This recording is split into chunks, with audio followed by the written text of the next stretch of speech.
Alright, hello friends. Hi-Fri here. Please excuse my turtle. He's been really rambunctious lately. He's been making a bunch of noise. So yeah, you're gonna hear him kind of moving around. He's getting a little too big for his tank, and I'm not sure what to do. I either gotta release him or get him a bigger tank. So anyway, today, KZ X HBB PR2. I put a poll out to see which IM you guys wanted to see me review next. Y'all said that you wanted to see the PR2. So howdy, boy howdy, that is what we are doing. So, not much needs to be said here. I'll keep it sweet and simple. Generic box, just like all KZ IMs. This is the upgrade to the legendary PR1. If you recall in my previous video about the PR1, I called it KZ's best IM to date. I am still under that belief for the most part. I'll get into kind of why I feel that way. But I would say this is a close second. And that's mostly a personal preference thing. That's not a knock against the PR2 or Hawaii Bad Boy. I just kind of skew towards a brighter, more detailed tuning. That's just my personal preference. So anyway, but yeah, let's unbox this and get a little bit into it.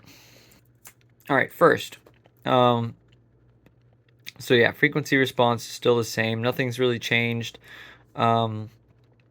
15 ohm impedance plus minus 3 dB. Was that the PR1? Was the PR1 the same? Now, let me check.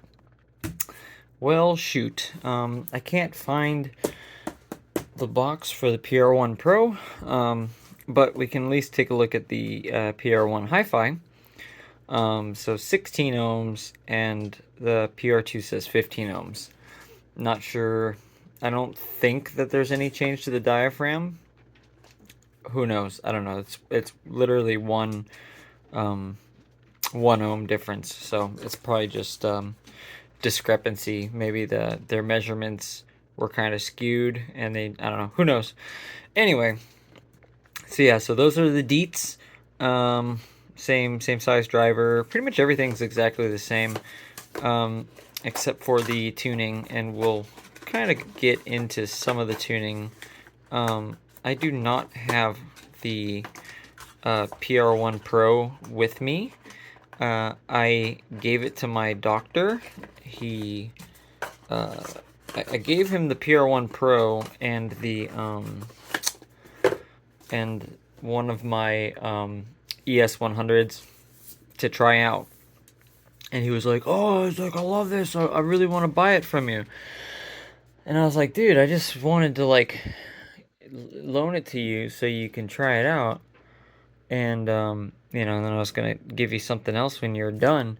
And anyway, long story short, is a pain in the butt, but he ended up paying me for the ES100, and he ended up buying it off of me, and I was like, all right, whatever, dude. And it took him forever for him to pay me for it. And what was I gonna say? Oh, and then he gave it to his son, and his son broke it within like 2 weeks of him actually being able to use it. And then he like lost the cable for it like 3 times. I'm like, come on, man. Anyway, that crap aside, and I told him, I was like, look, dude, I was like, these are not meant for like rugged, heavy use. These are meant for like at home, easy kind of, you know, you can bring them outdoors and stuff, but can't be rough with them. I don't know what the hell his son was doing. I have never broken a pair of KZ IMs, but apparently his son snapped the cable or something. He said the other earphone stopped working. Like, I don't know. Anyway, sorry, side rant. But yeah, so I do not have the PR1 Pro with me anymore, so unfortunately I cannot do a direct side-by-side comparison. I can compare graphs, because I do have the graph of the PR1 Pro. And I do not have the PR1 Hi-Fi either, unfortunately. I actually still have the the driver right here. So if you remember, this is the driver from the PR1 Hi-Fi. And then this is the little tuning chamber that goes on the back. So this is the driver for the PR1 Hi-Fi. It's just been chilling. I don't know why. I should put it in a box, but I guess I've been saving it for this video. So anyway, so what do you get in the box? You get the earphones. You do not get these tips. These are just because I like these tips. And I'll put a link in the description to the TRN T tips. Again, those are like some of my absolute favorite tips. I just like the feel. I like the comfort. And I like the sound. They're just all around good ear tips for sure. Are they my favorite? I don't know. They're just my go-to. I don't know if I'd say they're my favorite, but they're definitely my go-to. So what else do we get? Well, we get a cable, obviously. So standard cable. Ear tips. What do we get for ear tips? Now, firstly, when you get the any of the recent KZ IMs, they've been including foam ear tips. I'm not sure why, but you get a pair of foam ear tips with the PR2. Okay, those are what you get installed on the earphones.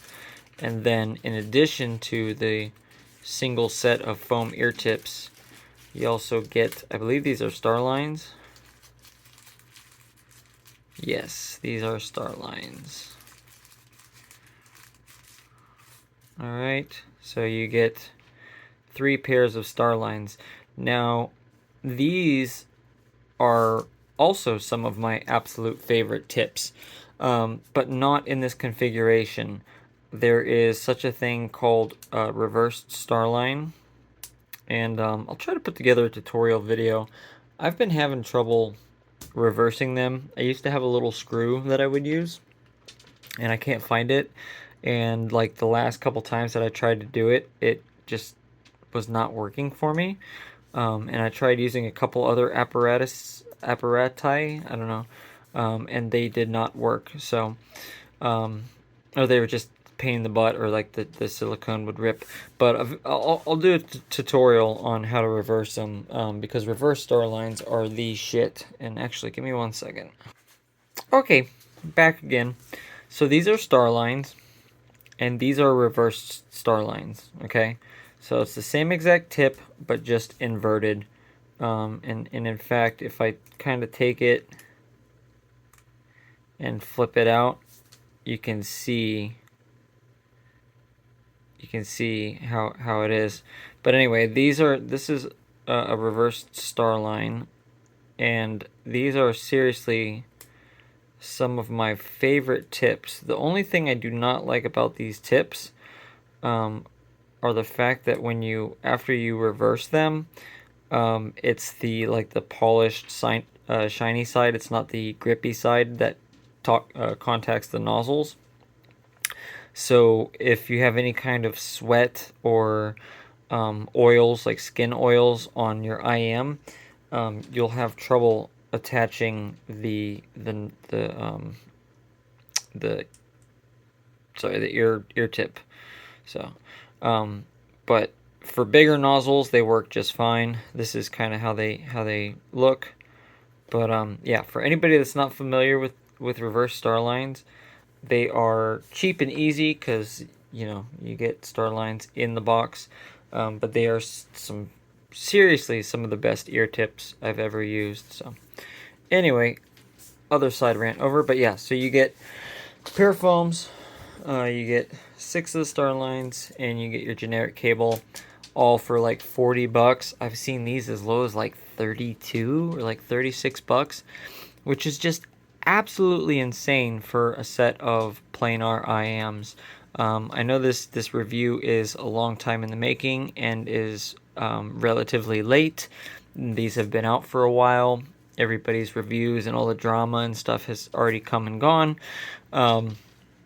But yeah, anybody that's like on the fence or has not tried a planar IM yet, like, just if you have not tried a planar IM, just get them. Just get them. That's it. End of story. Don't hesitate. Just get them. If they are literally the cheapest, legitimate, like real planar drivers that you can get. Period. Like, bar none. They're the absolute rock bottom cheapest planar IMs that you can get. Just get them. Don't even blink. Just get them. That's all I can say.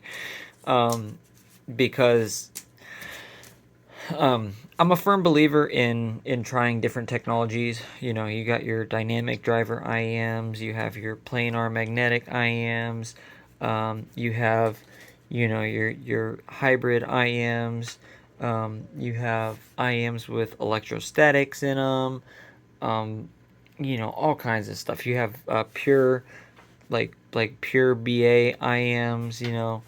So anyway, I'm a firm believer in trying different things. At least having one go-to set of each, like, different technology, even like subcategories. You know, like different types of driver technology. You know, have like one really good PET IM. You know, have one really good CNT or LCP or whatever, because those properties, the tonal characteristics and the timbre and a lot of that is inherent to that driver. That kind of like texture that you get from that driver is inherent to pretty much most, if not all, of the drivers in that category. So, and you know, as you kind of navigate your way around there, you'll kind of form your own like bias of what you like and what you don't like.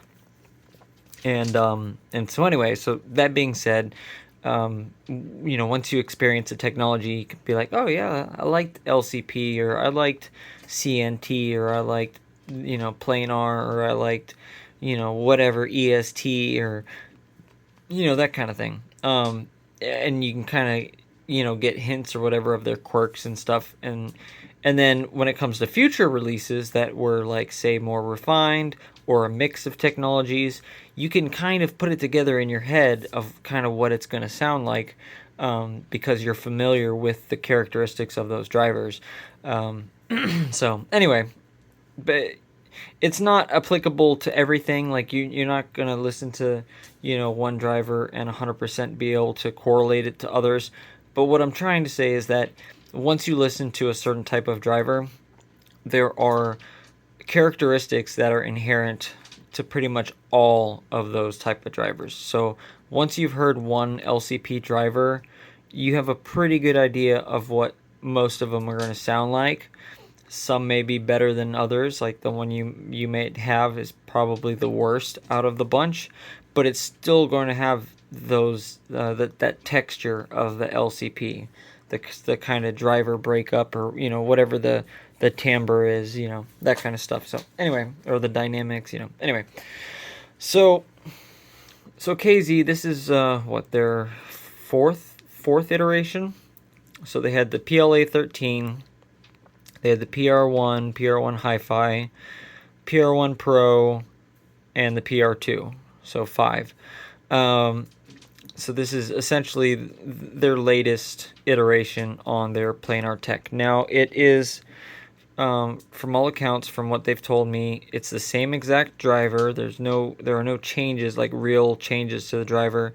There may have been a minute change in the factory to the etching, because sometimes companies will make improvements without saying anything, and they'll just release a new variant or whatever.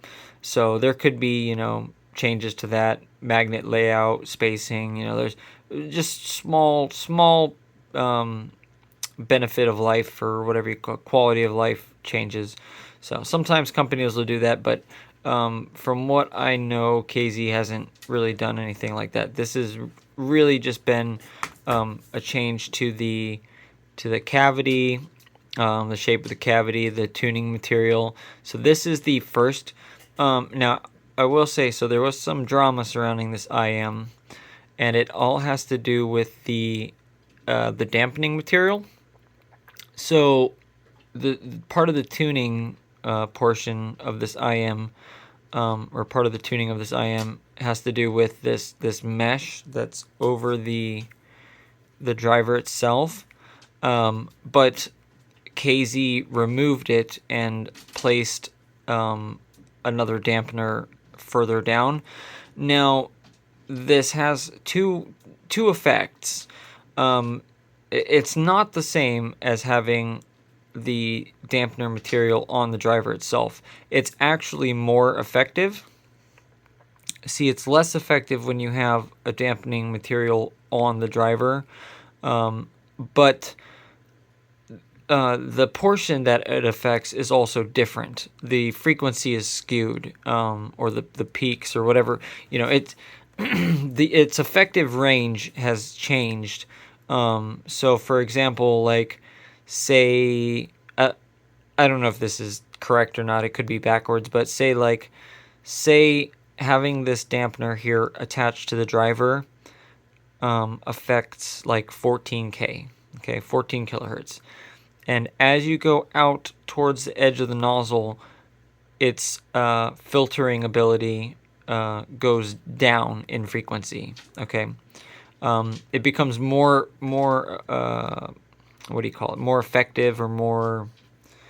It does more. It achieves more work as it goes further down the nozzle. But anyway, so it'll go 14 kilohertz, 13.5, 13, 12.5, 12, 11.5, 11, that kind of thing. Okay, so there is a minute change, but apparently, but okay, so let me back up real quick. So this piece of mesh that covers the entirety of the driver opening, KZ said that essentially having that mesh, and it is a very open mesh. It's a very, very light weave. It's not a very fine mesh. It's actually a very porous, like, open mesh. But they said that it created inconsistencies in the drivers.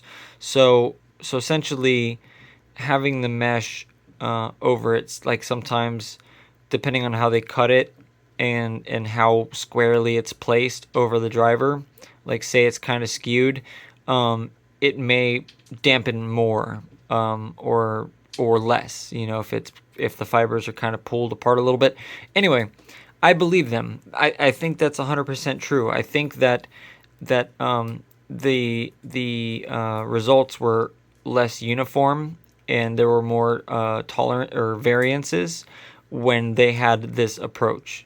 It's just common whenever you're tuning an IM. The more tuning materials you add, the more precise they have to be, like, in placement, in uniformity. Like, it's hard to explain, but so, like, the little Knowles dampeners that I use in IMs, those little Knowles dampeners are made to very high precision, and every so often, about 1 in 10, or about 10% of them, are out of tolerance, or different tolerance.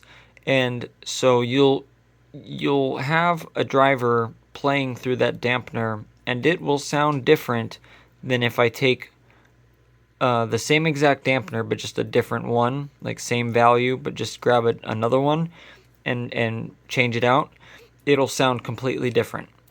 And I've experienced this. I've experienced it with using, like, flat tuning materials, like dampeners and stuff. So anyway, so I believe them. But apparently, the controversy stems from them moving the mesh here to the nozzle. Apparently, there's some sort of, I don't know, 8K ringing or something. There's some sort of, like, resonance or, like, peak that a couple people complained about. The only thing I can say to that is, they are the cheapest planar literally anywhere, you know, that you can get. B, so if that weren't the case, then we'd have more reports of channel imbalances and units out of tolerance. And C, you can go on AliExpress and you can pick up a pair of dampeners or foam, tuning foam, all kinds of stuff for less than like $5, shipped to your door, and you get a whole bunch of them. You get like packages of the stuff. And so for the majority of people who were having issues, all you gotta do is go out, get yourself a piece of foam or a thing of mesh, put it on there, and I'm sure you'll be good. Now, I don't I guess I guess I don't experience that problem because I have the older unit, but I don't know. I don't know how true that is because I don't have the new unit to compare. But anyway, my point is these are extremely cheap. The performance for per dollar is very high, in my opinion. They're really good IMs. Now, a little less so on the PR2, in my opinion, just because when you buy a planar, you buy a planar for its planar sound, for its extremely speedy articulation, its resolution, its resolving ability, its brilliance, like in the upper treble, for its like fizzle and it just anyway, for its speed. You buy a planar for its speed, and with the PR2, with the added dampening and kind of reining in that tuning, they've blunted a little bit of that sparkle, a little bit of that shine. Now, it's a trade-off. It's not a win-win or a lose-lose or a win-lose or anything like that. It's just a trade-off. So either you have tuning that's not as tastefully done, but you have more performance. So you have more technical abilities, but the tuning's not as good, or you have better tuning and less technical ability. That's pretty much the trade-off, okay? So that is how these go. Same story. So in the PR1 Pro, you have not really as good of a tuning, but you have better technical ability, okay? And with these, you have less technical ability, but you have better tuning. They're more blunted and they sound a lot more like a dynamic as opposed to a planar. They still have the planar timbre, but a lot of the resolution is kind of muffled. It's kind of, the technicalities have kind of been bumped down a notch, but the tuning's a lot more appealing. So anyway, so that is the story with the PR2, in my opinion. Okay, that is my pure opinion, not fact, not truth. That is just my opinion. So anyway, but yeah, so as far as the tuning goes and the sound and everything, they're wonderful. They're great. I love it. I think Hawaii Bad Boy did a fantastic job. By the way, if you guys see him in the comments or whatever, if he happens to watch this video, where's my Z300, man? Come on. You told me you're going to send me a pair to take apart. I feel bad. I don't want to bug you, but you never sent me the Z300. It's kind of down about that, but anyway, that's fine. He's not obligated to send me anything. He's a busy guy. I'm sure he just forgot, but I'm the type of person who isn't going to go out of my way to bother somebody to say, hey, can I have that thing that you said you were going to send me? I'm not that type of person, but I would like to see his IM. I'm not going to spend the money. I can't spend any money on IMs right now.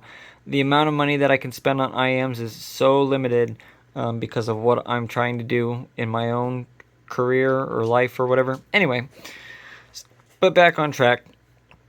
The PR2 is very tastefully done. It sounds very good. It's probably the best, cheapest, best tuned, cheapest planar on the market. I mean, I know it is. I'm not going to say it's the best tuned, period, because I'm sure there are more expensive that are tuned better or sound better or have better performance or whatever, yada yada yada. But for the price, for the dollar amount, these have got to be the best sounding, best tuned planars out there. I mean, let alone being the cheapest planars. There's no other company that could have done this and pulled it off successfully like KZ has, in my opinion. I mean, maybe TRN. No, not TRN. TRN sucks. I'm sorry. TRN, they, I don't. Anyway, I don't want to talk about TRN. I have a love-hate relationship with TRN. But anyway, but yeah, so I think KZ is really the only company that could have pulled this off.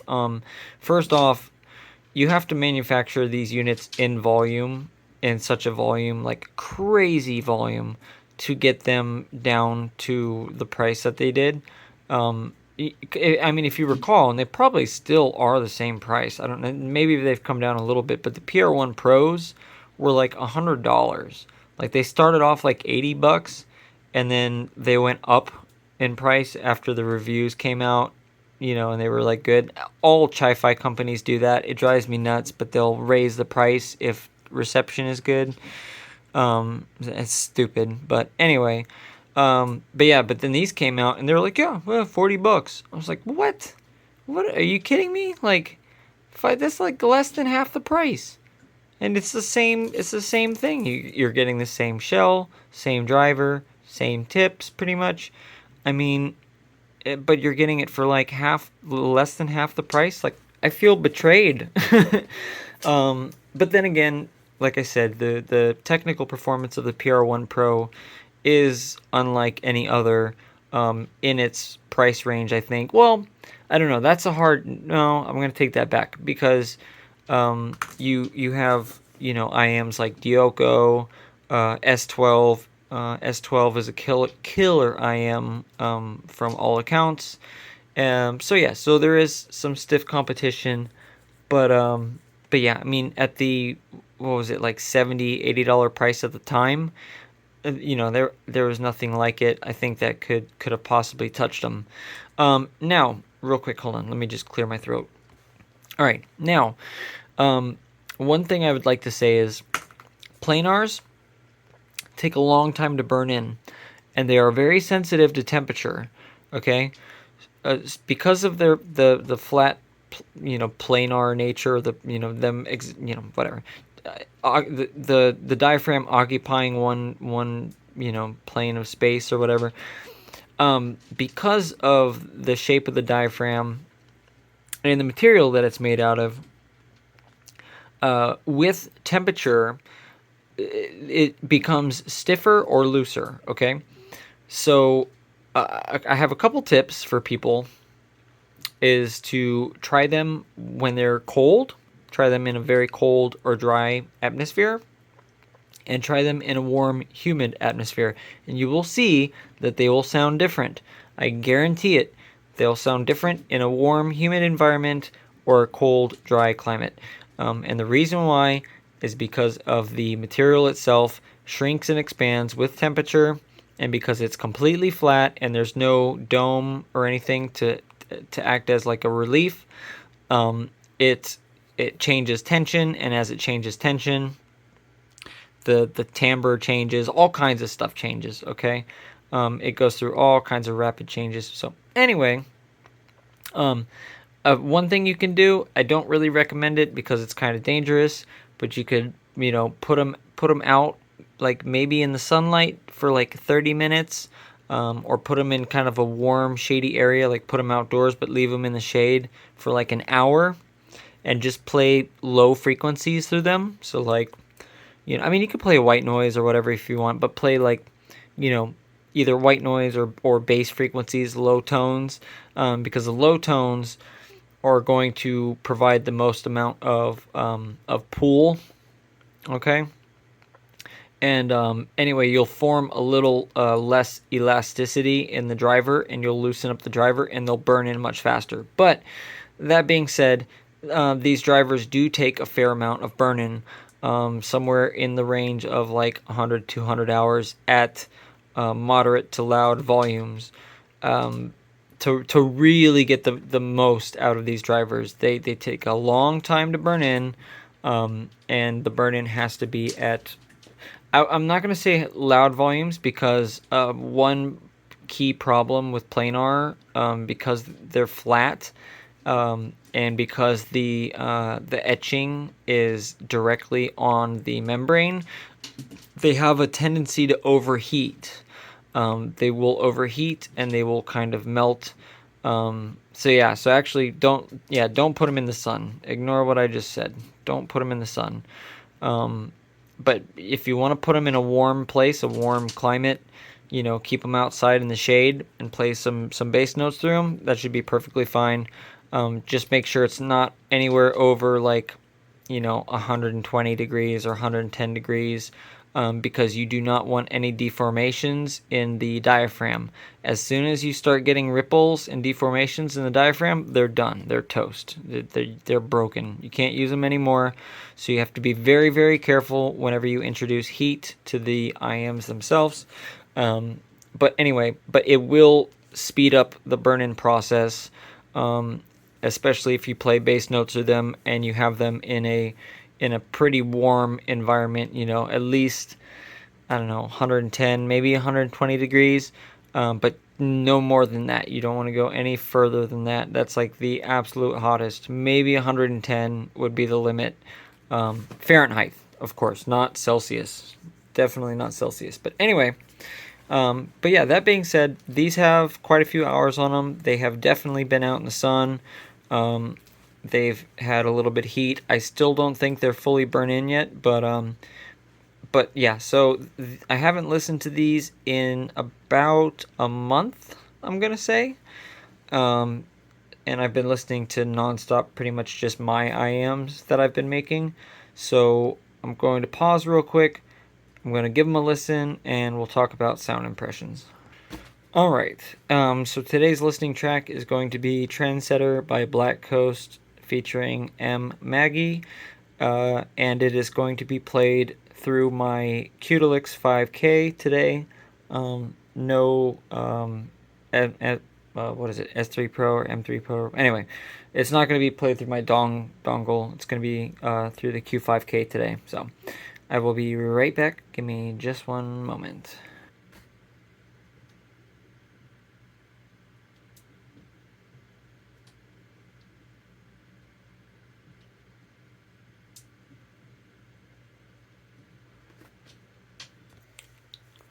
Okay, I'm back.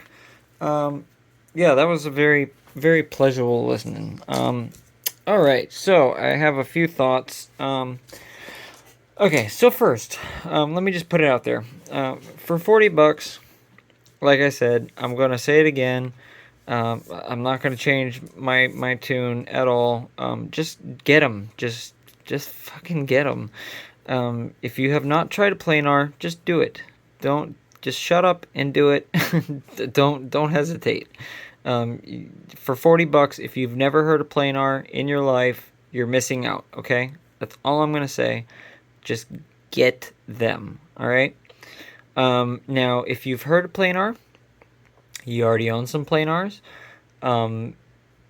then that's a different story. You pick them up if you'd like. They're cheap enough to be a beater pair. Like, say you have a really nice pair and you don't want to mess them up, or you do construction, or I don't know, say you go jogging.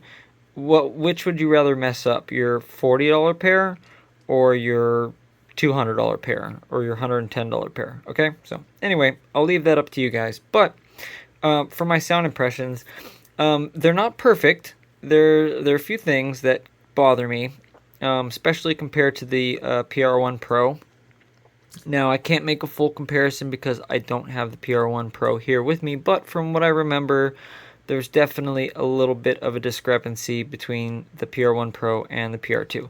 Now, I will say that the bass is better, the mids are better overall, the tuning is better. I think that they did a fantastic job with that. But I think there are some issues with the IM that don't really relate to the tuning so much. It's more the technical ability.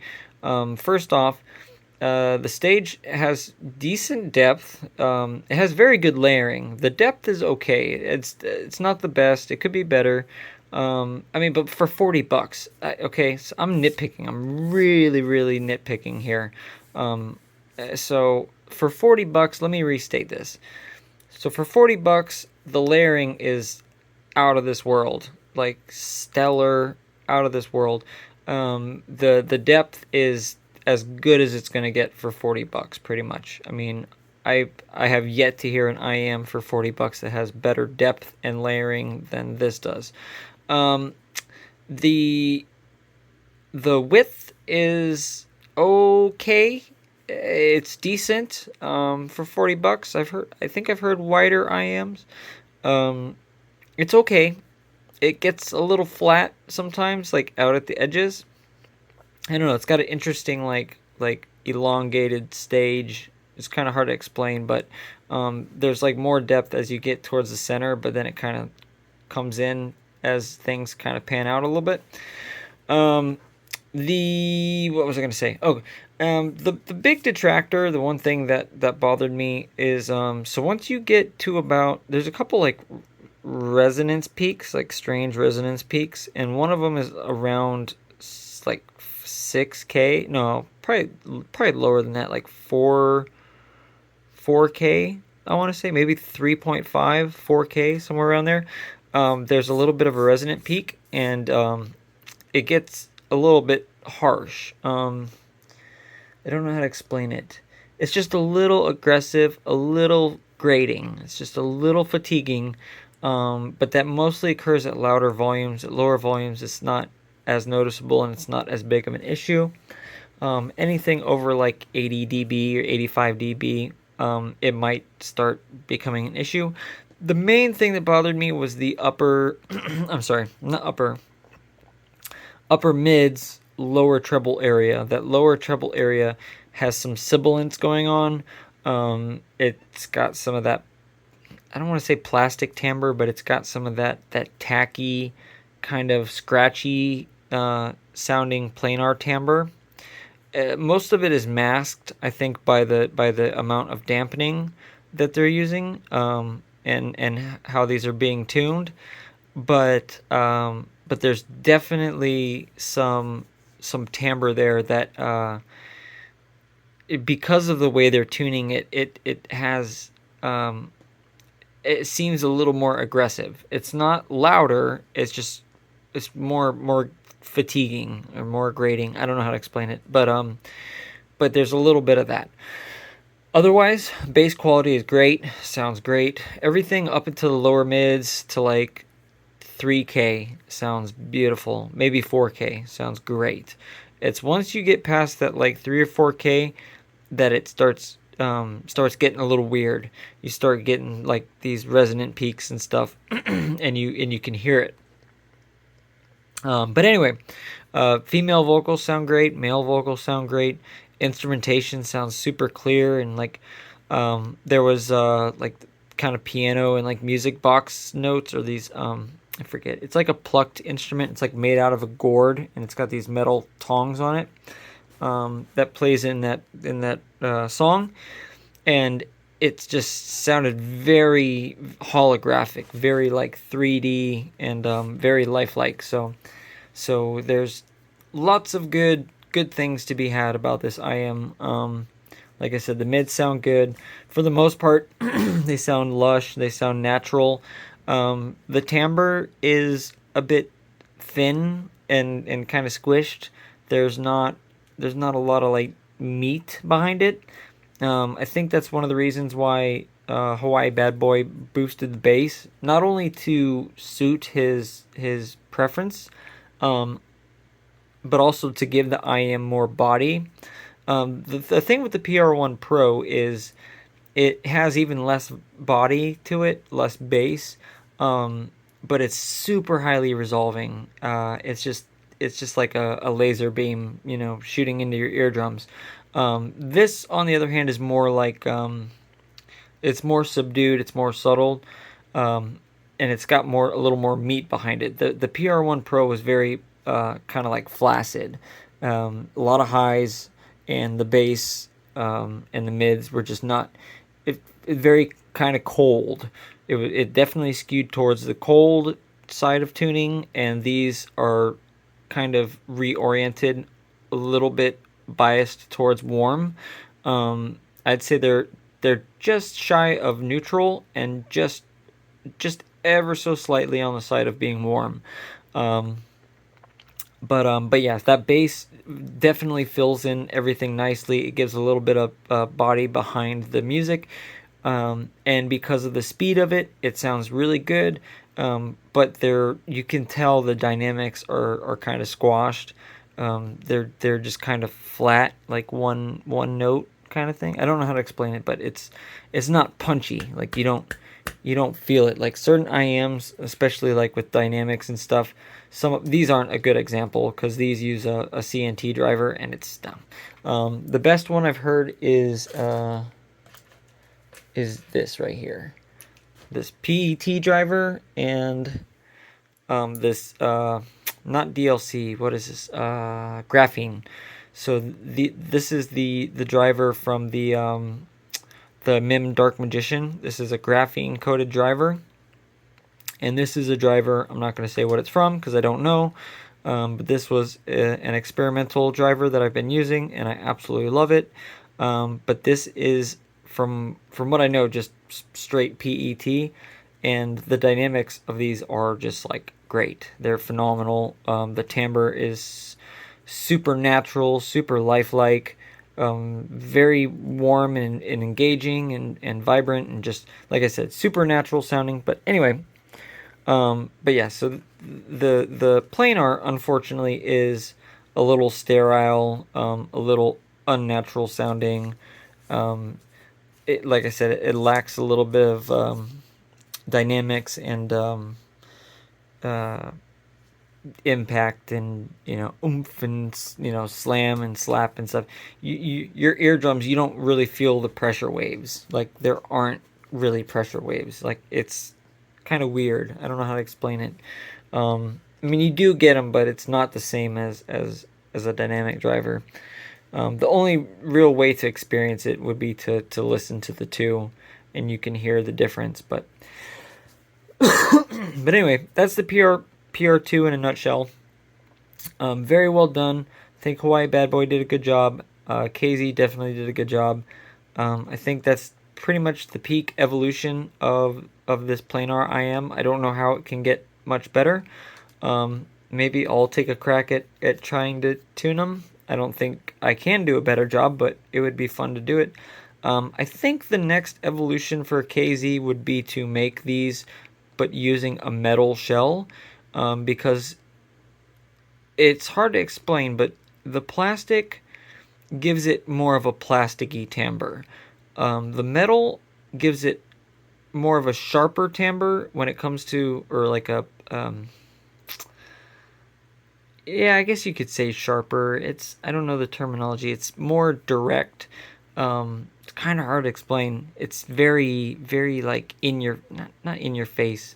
It's just very direct. I mean, it's just like there and you feel it. It's not bad. It doesn't hurt. It's nothing like that. But anyway, but metal can do that. So if you change the shell to metal, it can do that for you. But that mostly applies to the treble. But in the mids and stuff, it can help with the dynamics and whatnot. Anyway, I think they should try a metal shell next. Just do full metal. Don't fuck with the plastic. Don't do the metal coated plastic like they did with some of their IMs. Just go straight metal. Use full metal for the entire chassis.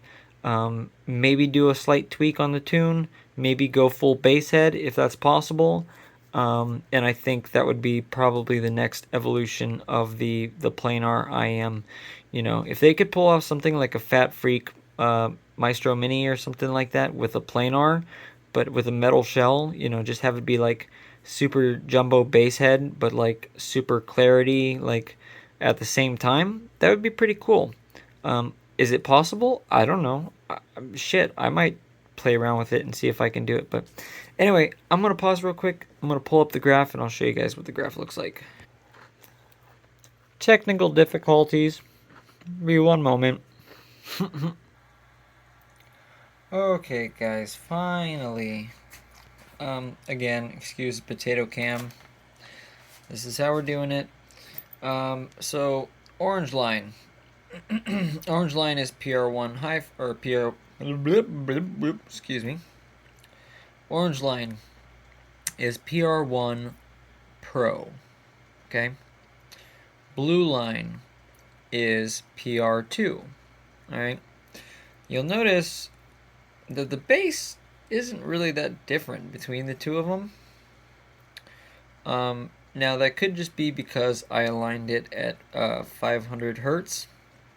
Maybe if I aligned them somewhere else, it would make a difference. Who knows?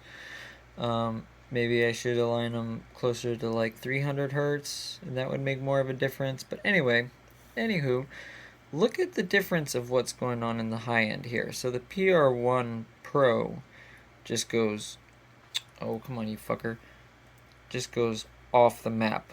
Okay, you get all this extension here, all this detail. I like that stuff. All right. The PR2 takes quite a dip down. All right, now these are averages. Each ear sounds different to one another. Planars are not very uniform. It's very hard to get them to match completely. All right, so these are RMS averages of the left and right of both pairs. Okay, so again, orange is PR1 Pro, blue is PR2. Okay, so probably the reason why the bass sounds so much louder on the PR2 is because of how much more diminished the treble is, the upper treble area. But who knows? Anyway, they're both good. They're both solid IMs, but there's obviously a little bit more meat on the bone when it comes to the when it comes to the PR2. A lot of people's sensitivity to volume happens in this area here. Okay, so if an IM even has just a few, like 2 or 3 more dB in this area here, it'll sound way louder than if it were down here.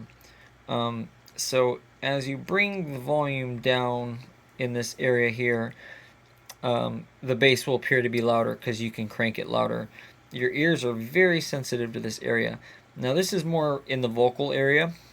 It can get a little bit shouty, but shouty is usually when you raise this area here. It doesn't really perceive the like the difference in volume perception isn't as much, but it does. You do perceive it a little bit louder, but because it's so much louder over everything else, that's how you perceive like the shout, and it sounds like somebody shouting at you. And then honk is as you get closer into the 1K region. But anyway, because this takes a dive and dips off here, it has less perceived volume, and it's less like fatiguing on the ears. But there's also less resolution because the volume's lower. It's harder for your brain to perceive that detail. Our brains are pretty stupid, so in order for our brains to perceive detail, we have to boost the volume of it in order to bring that out. Okay, it's all about relationships. It's all about how loud the detail range is in relation to the mids, in relation to the bass. Because this is your strings, your chimes, your woodwinds, your S's, P's. Anything that's very granular in detail happens up here, and then a lot of the body, singers, the tonality of their voice comes from this area here, and then a lot of the body of your instruments comes from this area here, and then the foundation of the body, or the I guess, just like you'd build a house, your foundation comes from the base area here. Okay, so the bass is more of a flourish, though. Really, you want the tuning of your IM to start here, because this is where a lot of the body of the instruments are from. Also, a lot of the perceived volume comes from this area as well. You can get very fatigued if you raise the volume here, everything will sound like it's louder. So anyway, but yeah, so those are the two graphs for you. So again, orange line PR1 Pro, blue line is PR2, and that's the difference between the two. All right, so what did we learn? I like to ramble. Some people complain that my videos are too long and disorganized. Hey, I'm sorry, dude, but I don't care. I don't have a bunch of time to edit videos. I'm sorry. Uh, Feel free to use the fast forward button or go watch somebody else. Anyway, but yeah, I'm sorry, guys. I ramble a lot, and yeah, I'm not very organized, but that is me, so go figure. So yeah, very good I am. Excellent price, excellent performance. This is probably like the pinnacle of KZ as far as their tuning ability. Well, I mean, and Hawaii Bad Boy, I'm sure he had a lot to do with it. But I'm saying this is like the pinnacle of KZ. I think it only starts to go a little bit downhill from here, and we'll get into that shortly because I have some IMs coming up. But we'll cross that road when we get to it. Next up on the block, I have the whoop, not supposed to see that one. I have the SimGot EW100. I have the ED what is this? EDXS. I also have a nice GS Audio IM we can take a look at. I'm actually going to open these up because there's some interesting stuff inside I can show you guys. We got some prototypes, but I have to ask for permission before I can show you the prototypes because these are from a company. Anywho, we'll catch you guys later. You have an excellent evening, and I'll see you in the next one. Peace.